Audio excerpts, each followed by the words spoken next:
Well, howdy. My name is Alex. I'm from Austin, Texas. I'm a real alcoholic. And uh, today's subject is unity. It's actually one of the traditions in Alcoholics Anonymous, and it refers to not that we all have to think the same thing, but that as an organization we have to hold together, because it's sort of like the Ben Franklin saying, if we don't all hang together, we'll all hang separately. Back then, he was talking about life and death. And indeed, in Alcoholics Anonymous, that's exactly what we're talking about.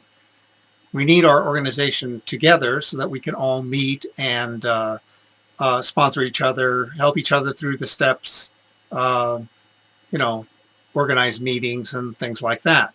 So in that sense, we have to stay unified.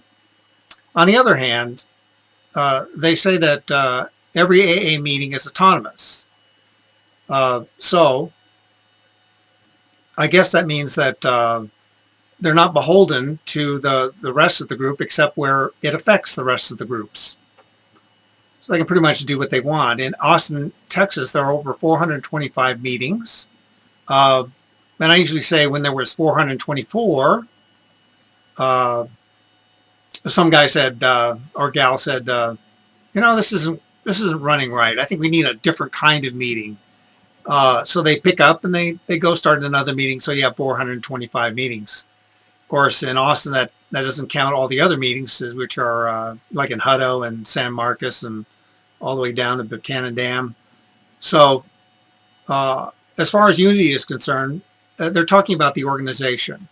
As individuals, there's no organization. I run my program. It's an individual program. And no one is telling me from the organization, Alex, you're doing it wrong. So, and if they did, I'd probably flip them off. Of course, I'm religious now, but when I first got started, I was not religious, so I probably would have flipped them off.